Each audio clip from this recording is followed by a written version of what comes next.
HSD Awareness Month. Welcome to this YouTube Live. Who have we got joining today? Give me a little shout, let me know you're here.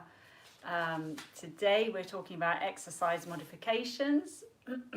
I have loads of requests been sent in, which is fabulous, so thank you so much.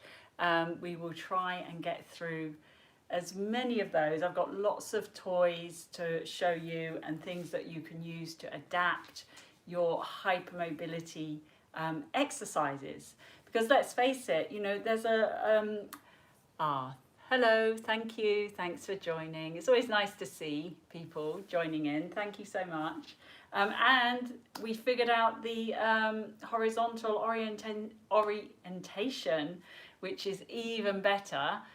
Because last week we were portrait, which wasn't great, but now we're horizontal again, which is fabulous, and we can get the whole screen in for doing some movement exercise. Hi everyone, thank you for joining, lovely to see you. Yeah, you sent me in loads of questions, so you're going to keep me busy today, which is fabulous. So yeah, exercise modification. So for many of us, we do need to modify a lot of what we do. Basically, that's what the IMM was all about, is modifying the traditional Pilates repertoire to make it more suitable and adaptable and flexible for hypermobility. So that still applies, yeah? You know, the traditional Pilates isn't always suitable for us. So we're going to look at some exercise adaptations. I'd love it if you're able to, you can join along with me and try some of these. Obviously, as always, don't do anything that you shouldn't be doing. Don't do anything that makes any existing pain worse. Please look after yourselves. So I have, as I said, I've been sent lots of questions. Funnily enough, the most question I got was about weight bearing activity. So the 4-point kneeling quadruped position. Hands up who finds that extremely painful when you have to go on all fours, maybe doing a bird dog, a Superman, even a plank. I know some people do planks. You know, the wrists, if you've got hypermobile wrists and you've got a big angle here at the wrists, it can be really painful to put a lot of pressure down there. But there's ways we can mitigate that, and it's not just about, it can be painful on all fours. Yeah, you know, wrists, I think the key areas people have are the wrists, knees. Obviously, if you've got something, some people just don't like having pressure on their knees. So in that regard, you want to put some padding under your knees, or put something under the front of your shins so your knees aren't actually touching the floor. And I think the other area obviously is the neck. So if we're not aware of so I've got my ponytail on today, our ponytail and pendants, and we're trying to do quadruped and we've got our old head postures, or of course because of gravity we're letting the head fall off, that's going to hurt our necks, absolutely. And I've been there. I used to hate it, absolutely hate 4-point kneeling because it was so painful. But there are certain things, it's not just about the organisational structure, which is what I was just talking about. There's something else that we need to look at when you're quadrupeding. So we're going to talk about that today. So I've got a few toys. If you've got bands, if you've got yoga blocks, if you've got something like a towel, that would be great. Not necessary. If you don't struggle with quadruped, then just enjoy the movement. It's fine. So before we get onto the quadruped, I had a question from somebody about doing things with a band, well actually with a yoga strap. So when they're lying on their back and they're doing like knee circles on their back, they use a yoga strap because they find it hard to hold their legs up and that hurts their neck. So I wouldn't particularly be using a yoga strap because it's very unforgiving. So I would always go for something with a bit of elasticity like our TheraBands. So let's start. What we're going to do, we'll start with some knee circles, a little bit of settling. Someone was also asking about flaring ribs. So I'm going to talk to you about flaring ribs. We'll do that lying down. Then we'll do some exercise with a band. And then I want to look at bridging, because bridging is always something that can cause people pain, especially in their lower backs. Okay, so we'll get warmed up before we get to doing the dreaded quadruped. Now, I've got another thing for you though, before we get onto that. This lady also asked about the big toe pad, so where you get a bunion, it's not touching the ground. So if this was her big toe pad, it's kind of lifted off the ground. And someone told her to, obviously, to start pushing off on the third metatarsal, okay? But your big toe metatarsal pad is the one that's very strong, and it is designed for push off, okay? So if we're pushing off in gait, ideally it's the big toe pad that's doing the push off. So her point was that her big toe pad, when she's on the ground, doesn't actually touch the floor. So she's probably got a little bit of an inverted foot, okay? So she's asking, what can I do? Well, that's where the good old wedges come out. So Gary Ward, as you know, many of you know, I trained with Gary Ward, who's also on my podcast, the very first podcast guest I ever had. And we talk about the hypermobile foot.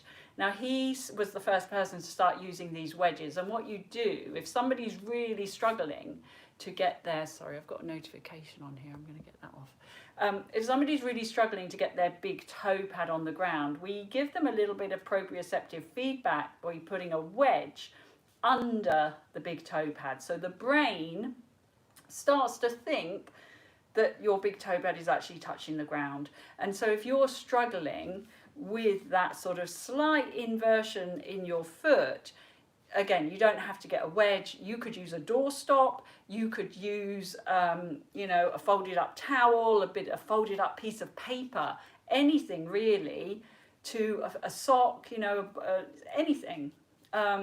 Just that you can rest your foot on and practice. If you go back and look at my live gait class on here, and we talk about pronation and supination and gait, that's where you'd want to practice this, so that you get used to having pressure through your big toe pad until your foot adapts and it's able to actually touch the floor without a wedge. So these are temporary things, super helpful.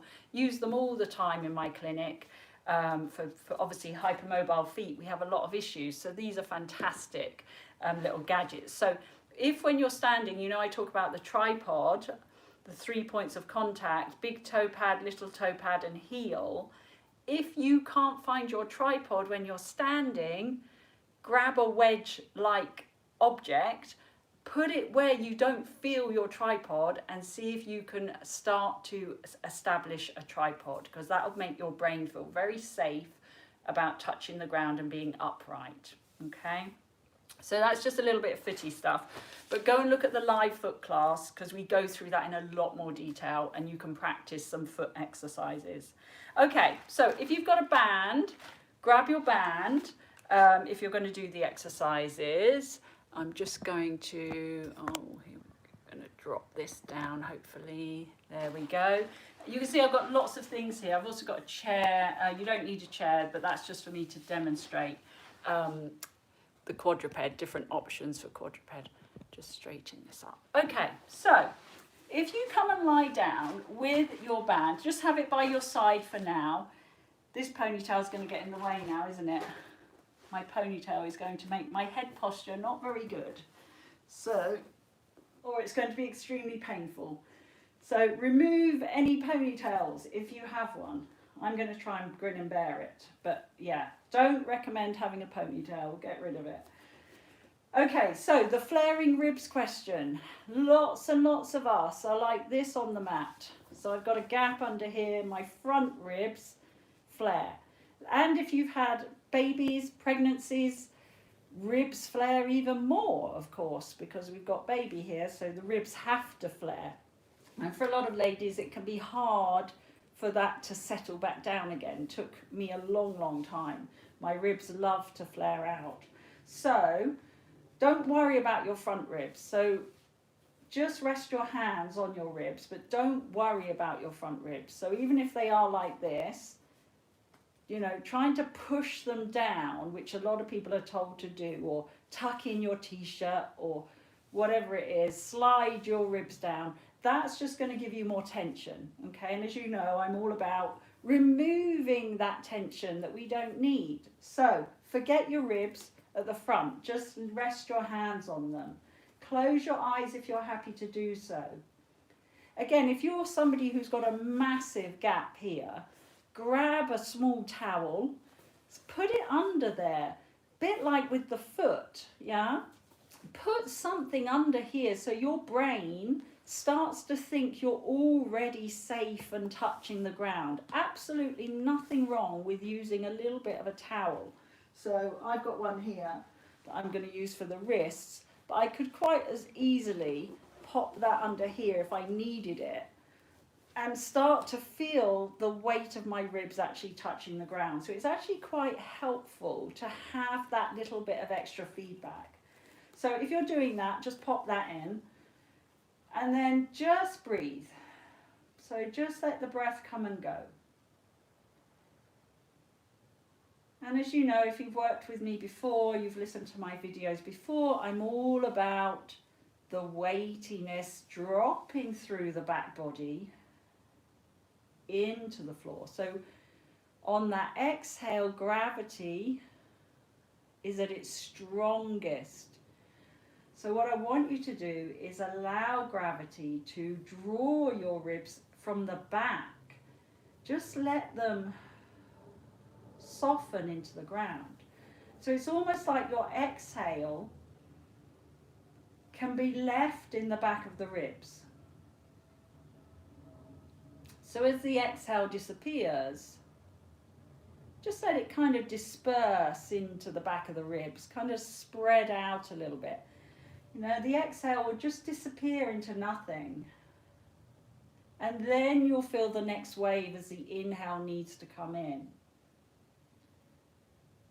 But the more, my point is that the more we can soften and rest into the back of the body, the front ribs don't really have much of a choice over time. It might not happen today, but over time, these guys are going to have to start dropping as well. So you'll start to get a much softer front body. More open, of course. So that's what we want, is openness across the front body.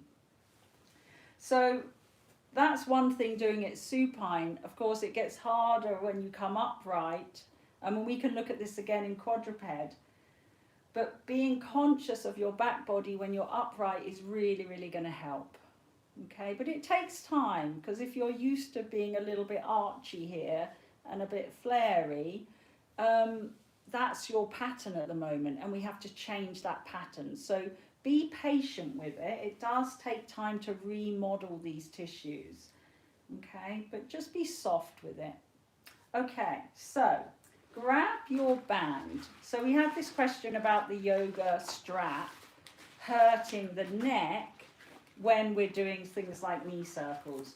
But if you have something that's got a little bit more elastic, so I'm just hooking this around the back of my leg, and you can let the leg float. I mean, it looks pretty here, right? So, you know, if it looks nice, that helps as well, but it doesn't have to. You can just let it flop as well, yeah? So don't worry if this is hard work. There's another modification. Just let that leg relax, and that'll actually let the thigh drop down into the pelvis. So, you know, doesn't really matter what it looks like, but is it doing what we want to do? And the purpose of a knee circle is to mobilize the hip joint with control. So does it really matter if the leg's here or here? Not really, okay? So wherever you're comfortable, hold this with both hands. And because it's stretchy, you're going to have a lot more give in it. And I'm going to hit my chair, but make sure you don't hit your chair. So we're going to take the leg out and we're going to start to circle. Now shoulders stay heavy. Okay, you might want to straighten this leg if it's in the way. So there's nothing wrong with doing that if your lower back can tolerate that, or you could have it semi-bent. Okay, but this is much nicer than a yoga block because it's got a bit of bounce in it. Yeah, so it can allow you to move a little bit easier and it's not so rigid. If it was rigid, I'd be like this with my shoulders and neck, and I can see why that would hurt, because this has to expand if I'm doing a leg circle, yeah? So as you're doing this, just let those shoulders relax and use the band to support the leg. Go the other way if you haven't already. Okay. Check those wrists. I was just doing that. Check your wrists are in a good angle as well. Okay, because you remember we'll go to the path of least resistance. So if I've got bendy wrists, which I have, I might want to start doing that. So we want to keep those wrists nice and straight. Okay, let's do the other side. So just swap over. Now, I'm going to show you a more advanced version. So if that was enough for you, carry on doing the leg circles. Now, if you're able to control your hip joint, yeah, so it's not going all over the place and your pelvis is moving. So if you can do this with control, without the ribs flaring, with the shoulders staying heavy, you might want to go up to the next stage of doing a leg circle. Okay, now this is obviously a lot heavier because now I'm going to straighten my leg. So that's a lot of weight up here. But can I hold this and do a leg circle with control? So again, it's not about who's got the biggest range and can do massive leg circles. It's can I do this with control? And can you see this would be really, you'd never be able to do this with a yoga strap because you need the band to expand with your leg. Okay?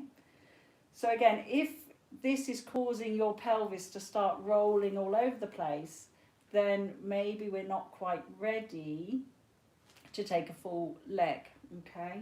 But these are a nice way of mobilizing the hip and getting a bit of length through the posterior chain. So a couple of nice little modifications there. Okay, so let's just get rid of our band. Keep it there because we're going to try something else in a minute. I'm just going to take this out now.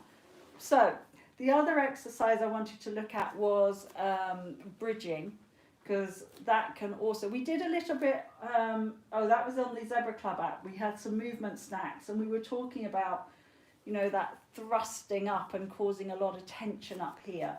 So I want to just talk about this posterior tilt. So if you're able to articulate your spine, start with a little posterior tilt. Okay, so just practice a couple of tilts before we go into the bridge itself. So just rocking very softly forward and back. Remember, no pushing through those legs. You don't need your quads to do a pelvic tilt. No pushing through the feet. You don't need them. We're just tilting the pelvis. Now, when you next go into your posterior tilt, so your back is flat, that's when you can stand into your feet to hover, and we're just going to hover. Now, this might be enough for some people. Remember, don't have too many cushions when you're doing your bridge. Now, that might be enough, but as you can see, I've still got this posterior tilt of my pelvis. My abdominal muscles have fallen back onto my spine. Okay, there's no gripping here. This is quite soft.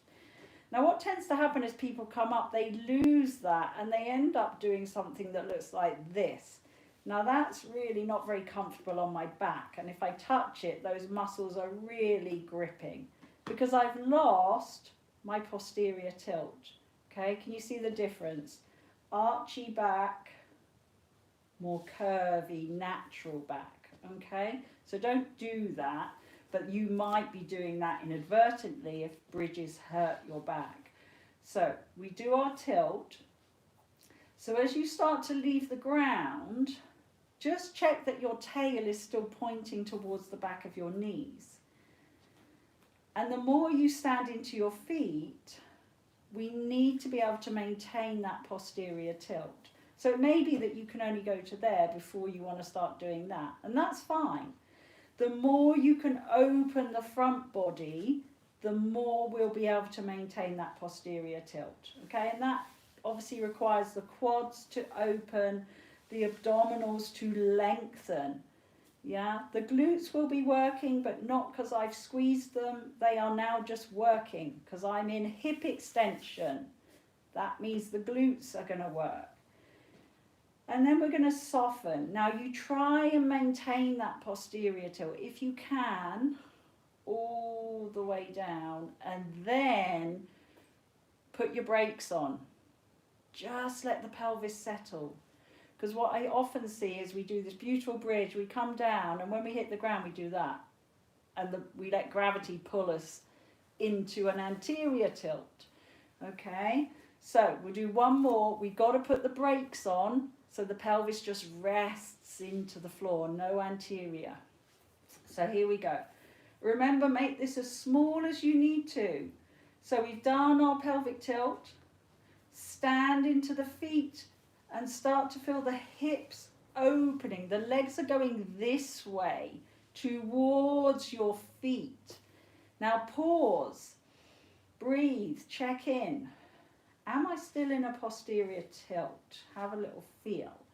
And then if you are, continue to stand into your feet and see if you're remaining in that tilt. Really doesn't matter about the height, so don't judge on the height. Doesn't matter where you get to. Is your belly soft? No gripping. I want those abdominal muscles lengthening down towards the quads so that as I come down, I can soften and the abdominals just fold back into the spine. Now we're going to put our brakes on. Let the sacrum drop. Do not lose your sacrum. And breathe. Sacrum spreads out like olive oil spreading out across your kitchen counter. Let it be. Lovely. Should feel really nice and heavy. Beautiful. Okay. So we've looked at bridging. The other thing I just want to say is some people, depending on their backs, don't like articulating. It causes a lot of pain. If that's you, don't worry about the articulating. Just stand into your feet and just pick up. So I'm still in a posterior tilt, but I haven't done the curling. And then I just sit back down again. Okay, so I can just go up and down if I don't like that bit. And that's perfectly fine too. So there's another modification if your back absolutely hates doing articulations. Right, time to adjust the ponytail. Oh, somebody asked me about how to put the hands behind, that reminds me actually, how to put my hands behind my head without pulling. This is kind of doing it, isn't it? I've got my hands behind my head without pulling on my neck. So to get into this position without hurting the neck, it's kind of the same thing. You need to be able to open the front body, yeah? So things like, and again, you can do this lying down, you know, the windows kind of exercise, where we so instead of pulling the elbows back, widen the collarbones, so you feel a stretch here, then rotate, and then it's just a case of coming here. Now again, this will come up in the quadruped because oftentimes if I haven't got that space here, as the hands come up, my head's going to fall forward because I'm struggling. I haven't got enough space. Remember the ponytail and pendant?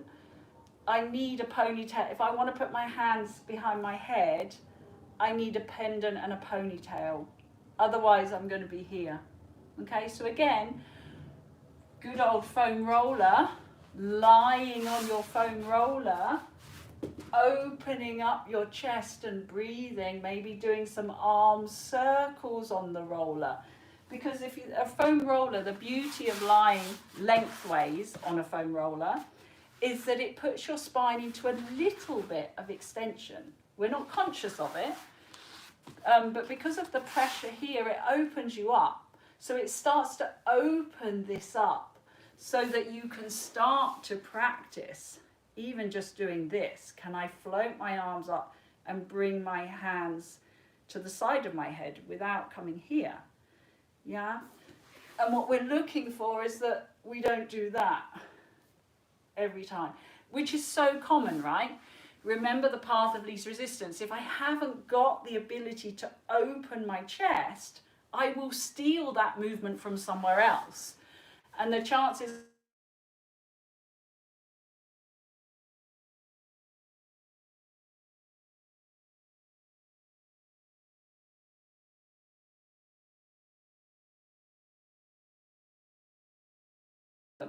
but getting up here, oh, that's a little bit more challenging. Okay, so practicing that in an upright position is going to be more challenging. So lying on a foam roller, lying on the floor, doing windows types, arm openings, arm circles, all of that stuff prepares the tissue to be able to do this. Okay, and that's really hard, you know. It's really hard to get that because, of course, you need to be able to retract your scapula as well. And many of us, we know, are weak in these posterior muscles. So things like dumb waiter. Is that going to help me get up here? Quite possibly, yes. Okay, so it's things like that, just thinking about what do I need to be able to do that. Okay, so the time has come. The dreaded quadruped is here. Right. Okay. Lots and, as I said, lots and lots of questions about poor old quadruped. We all hate quadruped. Okay, so where to start? So there are different things you can do. So as I was saying, the angle, can you see my wrists? Sorry guys, just move you back. You need to be able to see my wrists. The angle, if you hyperextend your elbows, that's going to put more pressure on your wrists. Can someone let me know if you can see my wrists, or do you want me to go back more? Could someone just give me a little, and I can adjust the camera. Okay, so hyperextending elbows is going to make things worse. Can you see that? Because I've locked the joint and it's going to put an awful lot more pressure down into my wrists. My shoulders are forward, so that's also contributing to more weight coming down my arm. Okay, so the elbows have a lot to do with what goes on at the wrist, yeah? And you can see. Wrists, yes, you can see them. Great, thank you. Okay, so first thing, of course, and a lot of what I talk about on here and in the IMM is how we use our arms. So there's loads of videos on here, how to fix, I think it's called How to Fix Shoulder Pain. How do we actually use our arms? How can I, first step, I guess, is can I actually be here without doing that? Yeah. So that's no mean feat, right? So we got to practice that. Even just being here with soft elbows, yeah? You might get a little tremble going on because all of a sudden the muscles have to work, yeah? And that's okay. Okay, so don't underestimate the responsibility of the elbows and the shoulders to wrist pain, okay? So that's the first thing. Because you can have all the gadgets and all the toys, like I've got, all the toys you want in the world, right? And I can prop my wrists up and I can do all this stuff. If I'm still here, it's not going to make any difference because I haven't addressed the fundamental issue that I don't know how to organize my arms on my spine in a loaded position. Yeah, so the poor old wrists, they're a bit like our feet. They get the blame, but they're kind of at the end of the chain, and they have to deal with the consequences of what's going on further up the chain. So we need to help them, of course, but we also need to address further up the chain as well. Okay, so how do we do that? Practicing lifting the arms up and down, maybe holding a weight if you've got a little weight. I haven't got a weight. If you've got something, can I actually lift something, keeping this soft? Easy way to start practicing a soft elbow joint. Now, the reason the elbow joint is so important is because it's a joint, yes, and it has space in it. So in theory, when we're quadrupeding, you've got these bones coming down, this humerus bone coming up, and in the middle, there's space, yeah? But if I'm like that, I just feel like everyone's coming down. I want to do that, yeah, which is horrible, terrible. Okay, so these bones are going down, these ones are going up. So as much as I always say, if something goes down, something else has got to come up. That's physics. Okay, so if I've got energy going down, energy's got to come up. Now this is where the pendant and ponytail come in. My ponytail, hopefully, is pointing at the ceiling. Okay, but what we want to do is this. And I had a question, why does it always hurt my neck when I do cats, when I do quadruped? Because we've let our head fall off, probably. So as I go into cat, my head's just hanging in space. I'm literally hanging off my upper vertebra here. Yeah, and then if we try and hinge back, the head's just sort of flopping about in an unsupported manner. So it's remembering that ponytail. So even as you go into a cat, into flexion, you can't forget that you've got a ponytail and a pendant. Yeah? So let's try a cat. Well, I am going to get onto the toys in a minute, don't worry. But I want you to practice. Actually, no, let's do the toys now. So if you're struggling, you can use them. So you could roll up a towel. Okay? Anything that reduces the angle. So now I put my hands on the towel. I'm at a slight angle. It's a little less pressure on my wrists. Okay? But even here, I've still got to work on the softer. I can't do that. Although it is lessened, but I can't do that. Outside edge of hand. And that's really important. Why is it the outside edge of the hand? Okay? So if I weight bear onto the outer edge of my hand, the little finger side, it rotates my arm bones and it gets me into my posterior chain. If I weight bear onto my thumb side, I'll just do it. Can you see how my shoulders roll forward? It's activating my front chain. So my pecs are really tight and it feels horrible. And I can't breathe actually. It's not very nice. So outer edge spirals the arms, gets you into your posterior chain. Okay? So the towel is a simple, easy one to do. If you've got a foam roller, and some people have got a half roller, which is great because it doesn't move.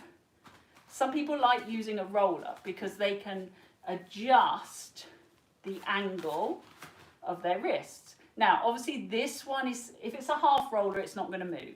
If it's a full roller, it's a little bit more challenging. It's going to challenge your scapular stability and probably your elbow stability. But quite nice on the wrist. So I can do my cats. Yeah, and I have got a nice open wrist joint. So that's quite nice. Okay. The other option, so you pick one because we're going to do some movement. So you pick one that works for you. Yoga blocks. Some people just can't be on their hands.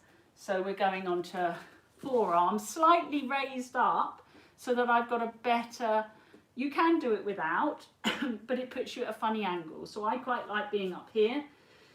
And again, you can have your hands together. Some people like their hands apart. I prefer mine together, just personal preference. It's going to change the angle at the shoulder joint a little bit. But whatever works for you. So again, I could do my cats here. Can't go as far in a cat, okay? But again, takes the pressure off. Some people were asking me about wrists. What position? I don't like the wrists, but I know some people find it really works. What angle should the wrist be at? For me, I'm going to say externally rotated again. So creases of the elbows facing in, okay? So if you like using your fists, that's another option. We can do our cats, but I would have the knuckles facing in. But that might just be, certainly not backwards. Yeah, I'm going to say facing in, I think. And if all of that fails, let me just check. You can also use your wedgie. If you've got a, you know, you can get a yoga block and cut this up, right? You can make these yourself. I used to cut them, just buy a yoga block and chop it up. You could use a nice wedge, like that. Same thing, changes the angle. That's quite nice, quite supportive as well. So I think that's, oh, and the final one, that's what the chair was for. Some people just can't do any of that. So we can hold on to the edge of a chair and we can do our cats here. Okay, so there's no pressure going through. A little bit harder, I think. You're going to have to come up a little bit to do a tabletop. Okay, this is actually much harder, in my opinion, because your weight distribution is, you're not using gravity to help get you up again. So that ground force where we have to respond to gravity and lift up is super, super important. So I think half the problem we have, because of our hypermobility, is that we get into these positions, but then it's hard work holding our spines up. So we start to, over time, we start to sink. And we think, you know, we're really trying, but the spine has sunk down. And so now I've got even more pressure going through my wrist. So I might still have my lovely soft elbows. I've maintained that, got a fairly neutral spine, but the whole thing has fallen forward. And that's obviously going to hurt my wrists as well. So if you ever find yourself in this position, we've got to lift away. Lift your pendant and your ponytail away from the ground. Okay? So it's really, and always, you're looking down. You never want to be looking here. Okay? Because that's going to compress your neck. So I guess ponytails, someone's pulling it up. So the ponytail shouldn't be down your back and the ponytail shouldn't be falling off in front of you. Okay? So choose one that you like, and if you're doing it without anything, give your wrists a few, let's just do a few wrist circles. Choose whichever variation you like. Then I'm coming back to quadruped. Someone asked me something else about quadruped. So if you've had enough, just sit it out and watch and come back to it later. This video will obviously be saved on the channel. You can come back and check out any of the different variations because I know there's been a lot of information. Okay, so choose one that you liked if you're using an extra toy, and let's just practice our cat. Okay, so whichever version you liked, but I want you to find your pendant and your ponytail, and I want you to check those shoulders and wrists. Outside edge of hand or fist. If you're doing that, if you're on your forearms, you're still trying to spiral the arms out. Okay, lifting the front body into the back body, so no sagging. Okay, just take a breath and try and lengthen. Now those flary ribs, the question about the flary ribs, can I still find the back of my ribs? Good. Now, cat always starts with the pelvis. Well, it doesn't. That's not true. You can do it with your head. But we're going to start with the pelvis. So we're going to start tucking the tail. Now, remember what I said about my head? I don't want it to fall off. So as I go into cat, I'm lifting the front spine into the back spine. Now, my spine finishes in the roof of my mouth. So as I go into cat, I want to be conscious of the roof of my mouth. So I can't let it fall off. Check in with that lift up into the roof of your mouth. Are your elbows still soft? Are you still lifting away from the floor? Is your heart drawing up into the back of your body? Now as you come out of it, we're going to come through and find, we're not doing cat-cow. You can if you are. I don't really tend to do cat-cow. And then come back to that neutral position. Okay, check your elbows. If you need a break, take a break. Let's do one more, and then we have a quick look at the other quadruped question I had. So lift your front spine into your back spine. Find the roof of your mouth. Breathe. And then uncurl. Lengthening, spiral those arms, find your ponytail and pendant. Very nice. Give yourself a little break. So I did have a question about quadruped. When we do the leg slides, yes, so someone was saying that I say that when we do this, ideally, let me do it on the other side, the leg doesn't come out to the side. Okay, so happens though, right? So again, it's all learning, it's all about strength. So as I come out, sometimes we end up slipping. So weak abductors and adductors, stabilizing the pelvis here. So what you can try, two variations, one nicer than the other. You can take your TheraBand. So again, what we need there is proprioception, don't we? We need proprioceptive awareness of where my pelvis is in space. So I'm going to tie my band quite tightly, not too tightly, you'll be able to move, but fairly tightly around my thighs, just above my knees, okay? I'm coming back onto quadruped and I'm going to do my leg slide, but now I've got a bit more feedback. You might even want it further up. Maybe that's better. Yeah, move it further up if it doesn't get all bunched up like mine has. But yeah, do a better job than I did with that. But yeah, have it a little further up. Now, spiral those arms. This will help you. So as you slide the leg out, you're going to feel this pulling, this torsion on this side. So it's much harder for it to slip out because it's got a connection to the other leg. And then slide it back in and bring balance. Okay, so try the other side. Slide it out. Quite nice for those hamstrings on the back as well, because you can reach up into the band.